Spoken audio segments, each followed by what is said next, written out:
नमस्कार साथियों, welcome to the video.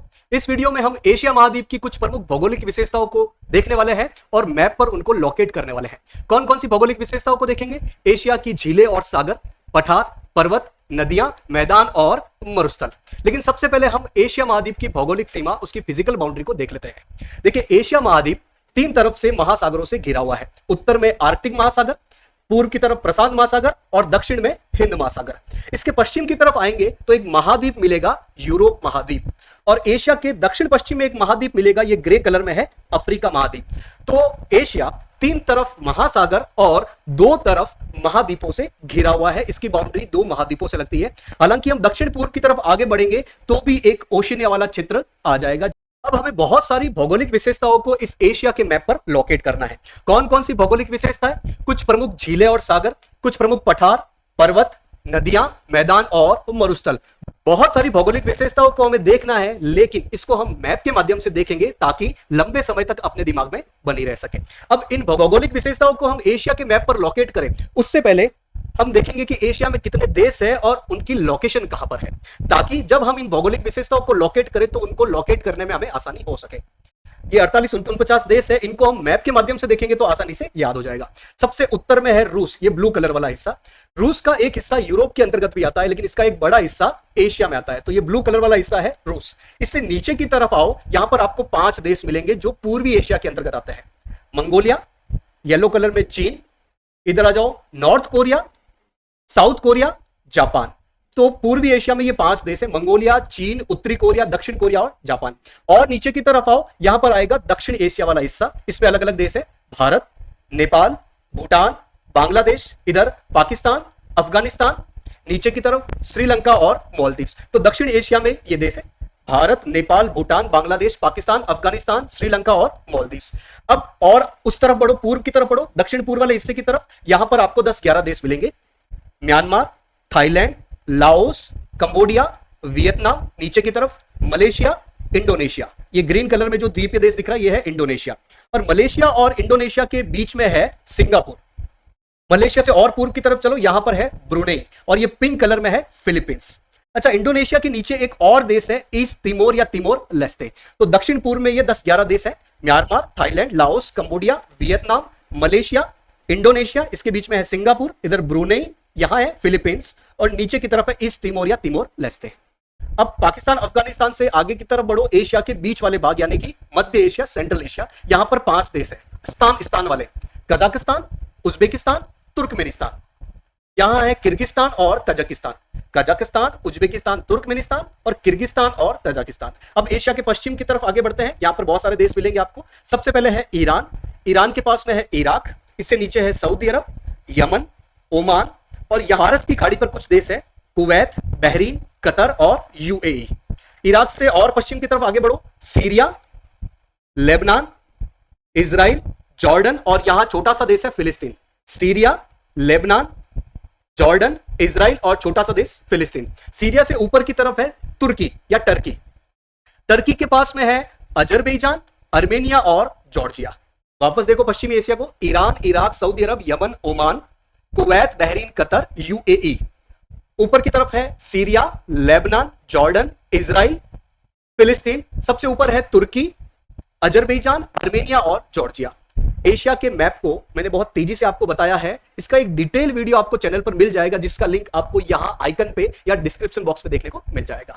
तो एक बार हमें एशिया के सारे देशों की एक मोटी मोटी लोकेशन पता चल गई है। अब हम उन भौगोलिक विशेषताओं को मैप पर लोकेट करते हैं एक एक करके। सबसे पहले आते हैं हम एशिया की झीलें और सागर। इसमें हमें इन 9 झील या सागर की लोकेशन देखनी है, एक एक करके देखते हैं। सबसे पहले है कैस्पियन सागर। मैप पर लोकेट करते हैं कैस्पियन सागर को। देखिए, ये है कजाकिस्तान। कजाकिस्तान से आप दक्षिण की तरफ आओ, ये है कैस्पियन सागर। ये जो ब्लू कलर में मैंने किया है, ये है कैस्पियन सागर।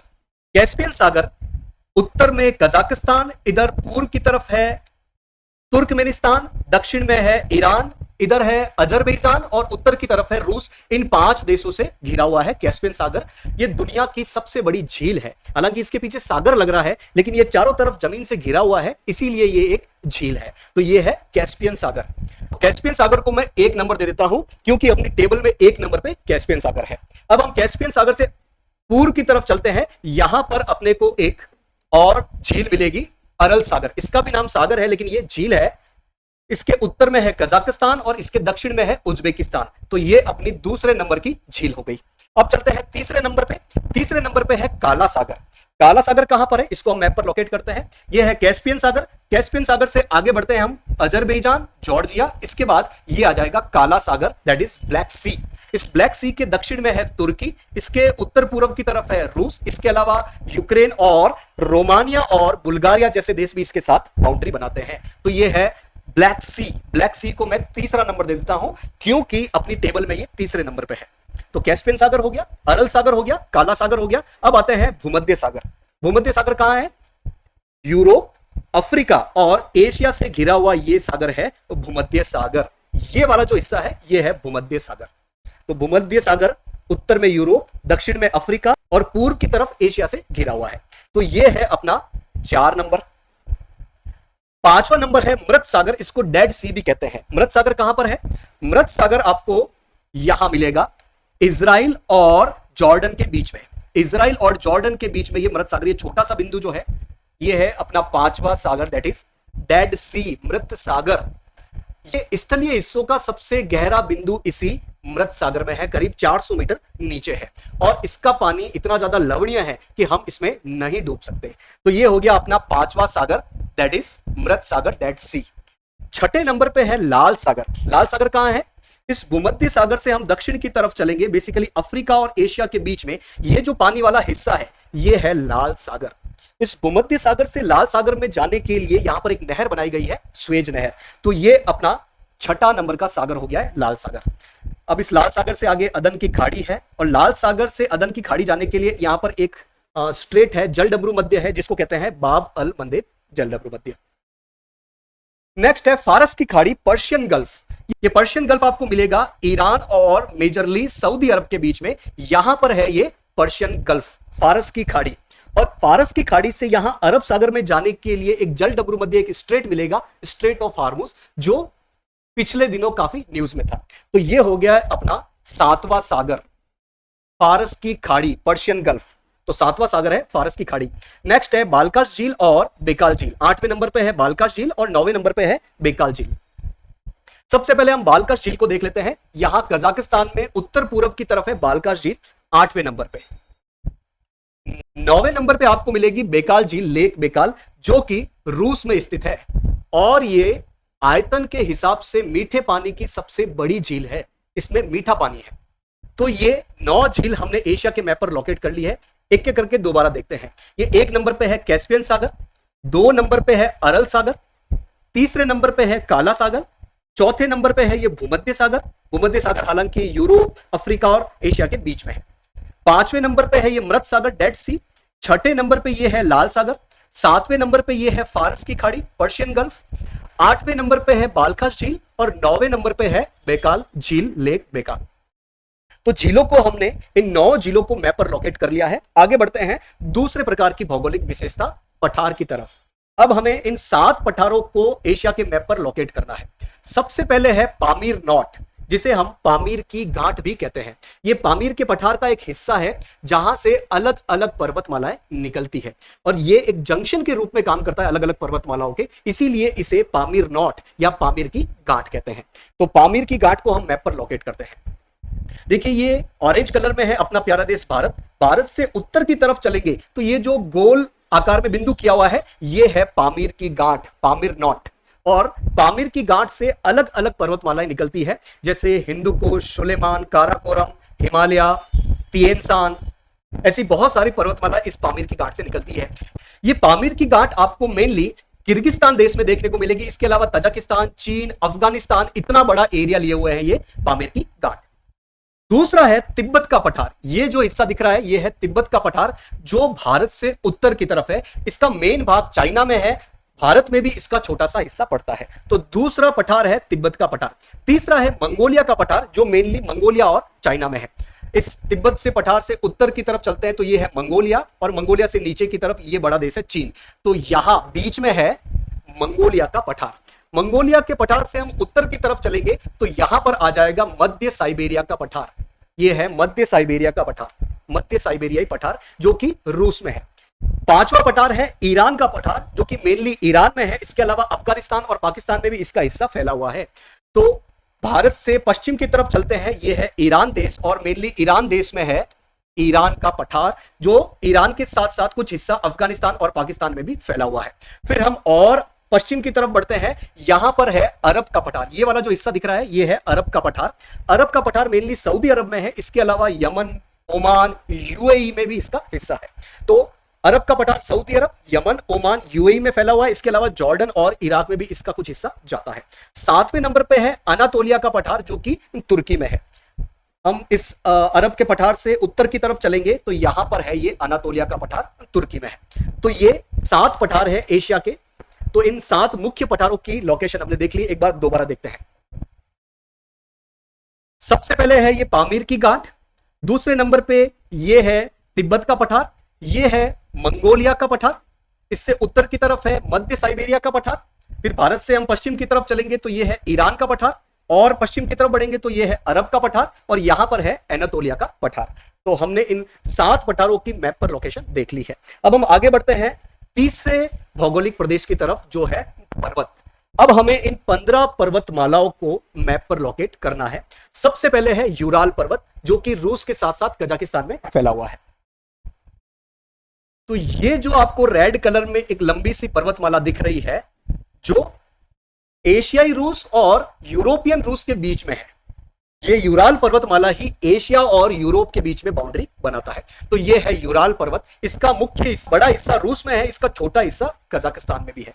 तो पहली पर्वतमाला है यूराल पर्वतमाला। इसके बाद है काकेसस जो रूस के साथ साथ अजरबैजान, आर्मेनिया और जॉर्जिया देशों में फैला हुआ है। देखिए मैंने आपको बताया था एक तो है कैस्पियन सागर और एक है काला सागर। इस कैस्पियन सागर और काला सागर के बीच में ये जो रेड कलर की आपको पर्वतमाला दिख रही है ये है कॉकेसस पर्वतमाला। इसका हिस्सा रूस, अजरबैजान, आर्मेनिया, जॉर्जिया देशों में फैला हुआ है। तो ये जो है कैस्पियन सागर और काला सागर के बीच में पर्वतमाला दिख रही है ये है कॉकेसस पर्वतमाला। तो दूसरे नंबर की पर्वतमाला हो गई है। अब हम आगे बढ़ते हैं, तीसरे नंबर की पर्वतमाला है हिमालय जो कि भारत के अलावा नेपाल, भूटान, चीन का तिब्बत वाला हिस्सा और पाकिस्तान इन देशों में फैली हुई है। तो हिमालय को तो हम आराम से पहचान सकते हैं, ये है पामीर की गांठ। पामीर की गांठ से ये जो इस प्रकार चापाकार रूप में पर्वतमाला फैली हुई है ये है हिमालय पर्वतमाला। इसको हम 3 नंबर दे देते हैं, जो भारत के अलावा नेपाल, भूटान, चीन का तिब्बत वाला हिस्सा और पाकिस्तान देशों में फैली हुई है। चौथे नंबर पे है अराकान योमा जो म्यांमार वाले हिस्से में है। ये जो आपको हिस्सा दिख रहा है रेड कलर का ये है अराकान योमा पर्वतमाला। इसको हम 4 नंबर दे देते हैं क्योंकि टेबल में इसका नंबर 4 है। फिर 5वें नंबर पे है काराकोरम जो भारत, पाकिस्तान और चीन वाले हिस्से में फैली हुई पर्वतमाला है। इस 3 नंबर यानी कि हिमालय के उत्तर की तरफ देखिए ये पामीर की गांठ से एक पर्वतमाला आ रही है, इसे कहते हैं काराकोरम पर्वतमाला। इसको हम 5 नंबर दे देते हैं क्योंकि टेबल में 5वें नंबर पे है। तो ये है काराकोरम पर्वतमाला। 6ठे नंबर पे है हिंदू कुश और 7वें नंबर पे है सुलेमान। हिंदू कुश अफगानिस्तान और पाकिस्तान में है और सुलेमान पाकिस्तान के मध्य वाले हिस्से में है। तो हिंदू कुश को हम लोकेट कर लेते हैं। पामीर की गांठ से ये देखिए ये जो पर्वतमाला आ रही है ऊपर की तरफ ये है हिंदू कुश, और इस हिंदू कुश से दक्षिण में जो मेनली पाकिस्तान में है ये है सुलेमान। तो ये 6ठे नंबर की है हिंदू कुश और 7वें नंबर की है सुलेमान। 6ठे नंबर की है हिंदू कुश और 7वें नंबर की है सुलेमान। फिर हम आगे बढ़ते हैं तिएन सान पर्वतमाला। ये भी पामीर की गांठ से निकलती है और ये मेनली चीन, कजाकिस्तान, किर्गिस्तान और उज्बेकिस्तान देशों में है तिएन सान। तो ये पामीर की गांठ से आप उत्तर की तरफ देखिए ये है तिएन सान, ये 8वें नंबर की है तिएन सान जो मेनली हमें कजाकिस्तान, किर्गिस्तान, चीन इन देशों में देखने को मिलेगी। तो 8वें नंबर पे है तिएन सान। 9वें नंबर पे है कुनलुन सान जो कि मेनली हमें चीन में देखने को मिलेगी। ये है तिएन सान। तिएन सान से हम पूर्व की तरफ आगे बढ़ेंगे तो ये है कुनलुन सान 9वें नंबर की। अब इस कुनलुन सान से और हम पूर्व की तरफ आगे बढ़ेंगे तो हमें मिलेगा अल्तुन सान, ये भी चीन में है। तो ये है अल्तुन सान। 10वें नंबर पे है अल्तुन सान। तो 10वें नंबर पे अल्तुन सान को देख लिया है। अब है 11वें नंबर पे अल्ताई जो चीन, रूस, मंगोलिया, कजाकिस्तान इन देशों में फैली हुई पर्वतमाला है। इस तिएन सान और कुनलुन सान से उत्तर की तरफ आगे बढ़ो तो यह है Altai mountain range. Altai mountain range जो कि रूस, चीन, मंगोलिया, कजाकिस्तान इन देशों में फैली हुई है। तो 11वें नंबर पे है अल्ताई। 12वें नंबर पे है अल्बुर्स और 13वें नंबर पे है जाग्रोस। तो अल्बुर्स और जाग्रोस को देख लेते हैं। अल्बुर्स कहां पे है, इसके लिए हमें ईरान की तरफ आना पड़ेगा। ये कैस्पियन सागर से दक्षिण की तरफ है, ये है अल्बुर्स 12वें नंबर पे। और ईरान और इराक के बीच में ये 13वें नंबर पे ये जो पर्वतमाला आपको दिख रही है ईरान और इराक के बीच में, ये है जाग्रोस। तो 12वें नंबर पे है एल्ब्रूस और 13वें नंबर पे है जाग्रोस। फिर 14वें और 15वें नंबर पे है पॉन्टिक और टॉरस। इसके लिए हमें तुर्की की तरफ आगे बढ़ना पड़ेगा। ये यहां पर है तुर्की, काला सागर से नीचे की तरफ। तो इसमें ऊपर वाली पर्वतमाला जो है वो है पॉन्टिक और नीचे वाली जो पर्वतमाला है वो है टॉरस। तो पॉन्टिक और टॉरस इसको भी हमने देख लिया है। एक बार दोबारा इन पर्वतमालाओं को देख लेते हैं। सबसे पहले है ये यूराल पर्वतमाला जो एशिया और रूस के बीच में है। फिर दूसरे नंबर पे ये है कॉकेसस पर्वतमाला जो कैस्पियन सागर और काला सागर के बीच में है। तीसरे नंबर पे है ये हिमालय पर्वतमाला जो भारत से उत्तर की तरफ है। चौथे नंबर पे है ये अराकान योमा जो म्यांमार में है। पांचवें नंबर पे ये है काराकोरम पर्वतमाला। छठे नंबर पे आ जाओ पामीर के नॉर्थ से दक्षिण पश्चिम की तरफ, ये है हिंदुकुश। हिंदुकुश से दक्षिण में ये है सुलेमान। अब हम उत्तर की तरफ आगे बढ़ेंगे, ये है तिएनसान 8वें नंबर पे। 9वें नंबर पे है कुनलुनसान। 10वें नंबर पे है अल्तुनसान। 11वें नंबर पे यहां रूस, चीन, मंगोलिया और कजाकिस्तान के बीच में है अल्ताई। फिर हम पश्चिम की तरफ आगे बढ़ेंगे, ईरान में उत्तर की तरफ यह है एल्ब्रूस और यहां ईरान और इराक की बॉर्डर पे है जाग्रोस। 14वें और 15वें नंबर पे है पॉन्टिक और टॉरस। उत्तर की तरफ है पॉन्टिक और दक्षिण की तरफ है टॉरस। ये दोनों ही तुर्की में है।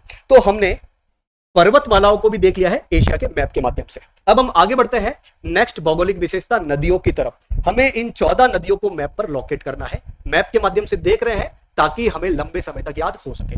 सबसे पहले है यूराल नदी। ये यूराल नदी यूराल पर्वतमाला से निकलती है और ये रूस और कजाकिस्तान में बहकर कैस्पियन सागर में गिर जाती है। तो सबसे पहले हम कैस्पियन सागर को मैप पर लोकेट कर लेते हैं। ये है कैस्पियन सागर। अब ये यूराल पर्वतमाला से ये जो नदी आ रही है जो इस कैस्पियन सागर में गिर रही है, जो मेनली रूस और कजाकिस्तान वाले क्षेत्रों से गुजर रही है, ये है अपनी यूराल नदी। तो एक नंबर पे हो गई है यूराल नदी। दूसरे नंबर पे है ओब नदी जो रूस और कजाकिस्तान वाले क्षेत्रों में बहती है। तो ओब नदी के लिए हमें रूस वाले हिस्से में जाना पड़ेगा। ये जो नदी आपको दिख रही है ये अल्ताई माउंटेन रेंज के पास से पैदा होकर ये आर्कटिक सागर की तरफ जा रही है। ये है ओब नदी। इसको मैं दूसरा नंबर दे रहा हूं क्योंकि टेबल में दूसरे नंबर पे ओब नदी है। तीसरी है येनिसी नदी जो रूस और मंगोलिया वाले क्षेत्र में बहती है। येनिसी नदी, ये वाली जो दूसरे नंबर के पास में ओब नदी के पास में जो नदी दिख रही है ये है येनिसी नदी। ये भी मंगोलिया वाले क्षेत्र से पैदा होकर यहां आर्कटिक सागर क्षेत्र की तरफ जा रही है, उत्तर की तरफ जा रही है। ये है येनिसी नदी। तो तीसरे नंबर की नदी येनिसी नदी। चौथे नंबर पे है लेना नदी जो रूस वाले क्षेत्र में बहती है। यहां बेकाल वाले क्षेत्र से पैदा होकर ये आर्कटिक सागर की तरफ जा रही है। ये है लेना नदी। पांचवें नंबर पे है अमूर नदी जो रूस और चीन वाले क्षेत्र में बहती है। लेना नदी के दक्षिण की तरफ आएंगे तो यहां पर यह है अमूर नदी जो कि मेनली चीन और रूस वाले क्षेत्र में बहकर यह पूर्व की तरफ जा रही है। यह है अमूर नदी। अमूर नदी के बाद छठे नंबर पे है हांगो नदी जिसे येलो या पीली नदी भी कहते हैं। यह चीन में बहती है। तो हम इस अमूर नदी से दक्षिण की तरफ आएंगे। ये वाली जो नदी दिख रही है जो पीले डॉट से शुरू होकर इधर पूर्व की तरफ जा रही है, ये है हांगहो या पीली नदी। ये है पीली नदी। इस पीली नदी से दक्षिण की तरफ एक और नदी है यांगसी नदी। ये भी इस तिब्बत के पठार से पैदा होकर पूर्व की तरफ जाकर समुद्र में गिर जाती है। इसको मैं 7वां नंबर दे देता हूं। तो 6 नंबर पे हो गई हांगो नदी जिसको पीली नदी भी कहते हैं और 7वें नंबर पे है यांगसे नदी जिसको चांगजियांग भी कहते हैं। ये दोनों नदियां चीन वाले क्षेत्र में बहती है। फिर 8वें नंबर पे है मैकोंग नदी। मैकोंग नदी को एक बार मैप पर लोकेट करते हैं। ये यांगसे नदी के पास में ये नदी जो है ये है मैकोंग नदी। ये भी तिब्बत के पठार से पैदा होती है, फिर चीन वाले क्षेत्र में बहकर ये फिर Myanmar, Thailand, Laos, Cambodia, Vietnam वाले क्षेत्र में बहकर दक्षिणी चीन सागर में गिर जाती है। ये 8वें नंबर की नदी है मैकोंग नदी। फिर 9वें नंबर पे है साल्विन नदी। ये भी चीन वाले क्षेत्र से पैदा होकर म्यांमार, थाईलैंड में जाकर फिर सागर में गिर जाती है। साल्विन नदी, ये जो लाइट ब्लू कलर में दिख रही है 8 नंबर के पास में, ये है साल्विन नदी। ये भी तिब्बत के पठार वाले क्षेत्र से पैदा होकर फिर चीन, म्यांमार और थाईलैंड वाले हिस्से से गुजरकर ये सागर में गिर जाती है। ये 9वें नंबर की नदी है साल्विन नदी। फिर है इरावदी नदी। ये तो म्यांमार वाले क्षेत्र में बहती है।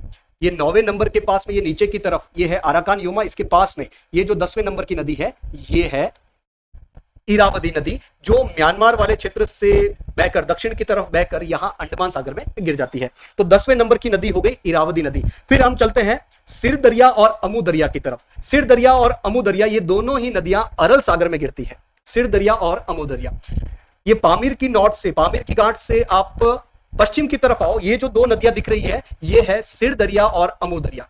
ये ऊपर वाली है सिर दरिया और नीचे वाली है अमू दरिया। ये दोनों ही अरल सागर में गिर जाती है। ये है अरल सागर। तो सिर दरिया, अमू दरिया, ऊपर की तरफ है सिर दरिया और नीचे की तरफ है अमू दरिया। तो सिर दरिया जो है वो किर्गिस्तान, तजाकिस्तान, कजाकिस्तान, उज्बेकिस्तान वाले क्षेत्रों से बहती है, जबकि अमू दरिया जो है वो तजाकिस्तान, उज्बेकिस्तान, तुर्कमेनिस्तान और अफगानिस्तान वाले क्षेत्रों से बहती है। फिर हम और आगे बढ़ते हैं तुर्की की तरफ। यहां पर दो नदियां हैं, टिग्रिस और यूफ्रेटस। टिग्रिस को दजला भी बोला जाता है और यूफ्रेटस को फरात भी बोला जाता है। और ये दोनों नदियां प्रमुख रूप से तुर्की, इराक, इन क्षेत्रों से बहती है, टिग्रिस और यूफ्रेटस। तो हम तुर्की की तरफ आगे बढ़ते हैं। तुर्की की तरफ आगे बढ़ते हैं। यहां पर आपको ये दो नदियां मिलेगी जो दक्षिण की तरफ आ रही है, तुर्की वाले क्षेत्र से पैदा होकर। तो इसमें ये नदी है टिग्रिस और ये है यूफ्रेटस, जो तुर्की और इराक वाले क्षेत्र से बहकर यहां फारस की खाड़ी में गिर जाती है। ये है फारस की खाड़ी, पर्शियन गल्फ। तो ये हो गई है एशिया महाद्वीप की कुछ प्रमुख नदियां। इनको हमने मैप के माध्यम से देख लिया है। पहला नंबर है यूराल नदी। फिर हम रूस की तरफ चलते हैं, ओब, येनिसी और लेना नदी। फिर नीचे की तरफ है अमूर नदी। चीन वाले हिस्से में है हांगो और यांगसी नदी। हांगो को पीली नदी बोला जाता है और यांगसी नदी को चांगजियांग भी बोला जाता है। फिर हम और दक्षिण पूर्व की तरफ आगे बढ़ते हैं, मेकोंग, साल्विन और इरावदी नदी है। फिर पश्चिम की तरफ है सिर दरिया और अमू दरिया जो अरल सागर में गिरती है। और फिर तुर्की की तरफ है टिग्रिस नदी और यूफ्रेटस नदी, इनको दजला और फरात भी बोला जाता है। तो नदियों के बाद अब हम बढ़ते हैं एशिया महाद्वीप के कुछ प्रमुख मैदानों की तरफ। सबसे पहले हम पश्चिमी साइबेरिया मैदान को देखते हैं, जो कि मेनली रूस और कजाकिस्तान वाले क्षेत्रों में है।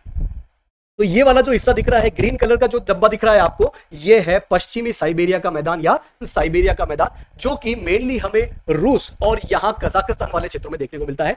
ये पश्चिम में यूराल पर्वत से लेकर पूर्व में काफी आगे तक है। यहां वाला हिस्सा भी आपको इस पश्चिमी साइबेरिया मैदान के अंतर्गत दिखेगा। तो यह है अपना पहला मैदान, पश्चिमी साइबेरियाई मैदान। दूसरे नंबर पे है मंचूरियन का मैदान, जो हमें चीन वाले क्षेत्र में देखने को मिलेगा। चीन का जो उत्तर पूर्वी हिस्सा है यहां पर देखने को मिलेगा। यह जो हिस्सा है यह है मंचूरियन मैदान, दूसरे नंबर का। तीसरे नंबर पे है उत्तरी चीन का मैदान। यह चीन के पूर्वी हिस्से में है, उत्तरी चीन का मैदान। यह जो हिस्सा दिख रहा है आपको ग्रीन कलर में, यह है उत्तरी चीन का मैदान, जो कि मेनली पीली नदी का बेसिन क्षेत्र है। तो ये तीसरे नंबर का है उत्तरी चीन का मैदान। चौथे नंबर पे है सिंधु गंगा का मैदान, जो कि भारत के साथ साथ पाकिस्तान और बांग्लादेश क्षेत्रों में फैला हुआ है, सिंधु गंगा का मैदान। तो भारत वाले हिस्से में ये जो हिस्सा दिख रहा है ये है सिंधु गंगा का मैदान, और ये आगे बढ़कर पाकिस्तान और बांग्लादेश वाले क्षेत्रों तक फैला हुआ है। ये है सिंधु गंगा का मैदान चौथे नंबर पे। पांचवें नंबर पे है मेसोपोटामिया का मैदान, जो कि मेनली इराक और सीरिया वाले हिस्से में दिखेगा, इराक और सीरिया वाले हिस्से में। तो इसके लिए हमें पश्चिम की तरफ आगे बढ़ना पड़ेगा। तुर्की से नीचे की तरफ है सीरिया और इराक। तो यहां पर ये जो मैदान है ये है मेसोपोटामिया का मैदान, जो कि मेनली टिग्रिस और यूफ्रेटस नदियों द्वारा बनाया गया है। और ये मेसोपोटामिया का मैदान वही मैदान है जहां पर दुनिया की सबसे प्राचीन सभ्यताओं में से एक मेसोपोटामिया की सभ्यता का विकास हुआ था। तो ये 5 प्रमुख मैदानी हिस्से हैं एशिया के। सबसे पहले है पश्चिमी साइबेरिया का मैदान, फिर दूसरे नंबर पे है मंचूरियन का मैदान, तीसरे नंबर पे है उत्तरी चीन का मैदान, चौथे नंबर पे है सिंधु गंगा ब्रह्मपुत्र का मैदान, और 5वें नंबर पे है ये मेसोपोटामिया का मैदान। तो इन 5 मैदानी हिस्सों को हमने देख लिया है। अब हम आगे बढ़ते हैं नेक्स्ट भौगोलिक विशेषता मरुस्थल की तरफ। तो एशिया में हमें इन 3 मरुस्थल को मैप पर लोकेट करना है, तकला मकान, गोबी और रब अल खाली। सबसे पहले है तकला मकान। तकला मकान चीन में है। देखिए, भारत से उत्तर की तरफ यह है पामीर की घाट। अब पामीर की घाट से एक पर्वतमाला जा रही है तिएन शान। तिएन शान के आगे एक और पर्वतमाला है कुनलुन शान। इस तिएन शान और कुनलुन शान पर्वतमालाओं के बीच में आपको ये ग्रे कलर वाला हिस्सा दिख रहा होगा, यही है टकला मकान मरुस्थल रेगिस्तान। तो पहला है टकला मकान रेगिस्तान जो चीन में है, दूसरा है गोबी का रेगिस्तान, गोबी का मरुस्थल जो चीन और मंगोलिया में है। तो गोबी का मरुस्थल जो है वो यहां चीन और मंगोलिया वाले क्षेत्र में है, चीन और मंगोलिया वाले क्षेत्र में ये है गोबी का मरुस्थल। ये टकला मकान और गोबी का मरुस्थल दोनों ही ठंडा मरुस्थल है। तो दूसरे नंबर का हो गया गोबी का मरुस्थल। तीसरे नंबर पे है रब अल खाली का मरुस्थल, जो Saudi Arabia, Yemen, Oman, UAE वाले क्षेत्र में है। यानी कि इसके लिए हमें पश्चिमी एशिया वाले क्षेत्र में जाना पड़ेगा। ये वाला जो ग्रे कलर वाला हिस्सा दिख रहा है ये है रब अल खाली का मरुस्थल। कहां पर है ये? मेनली सऊदी अरब, इसके अलावा यमन, ओमान और यूएई वाले क्षेत्रों में ये फैला हुआ है। तो पहला ये ग्रे कलर वाला हिस्सा है तकला मकान मरुस्थल, दूसरा है गोबी का मरुस्थल जो चीन के साथ साथ मंगोलिया वाले क्षेत्र में फैला हुआ है, और तीसरे नंबर पे है रब अल खाली मरुस्थल जो सऊदी अरब के साथ साथ यमन, ओमान, यूएई वाले क्षेत्र में फैला हुआ है। तो हमने एशिया की बहुत सारी प्रमुख भौगोलिक विशेषताओं को देख लिया है और मैप के माध्यम से देखा है ताकि इनको याद करना हमारे लिए आसान हो जाए। तो होप ये वीडियो आपके लिए हेल्पफुल रहेगा। आज के वीडियो में इतना ही। Thank you for joining.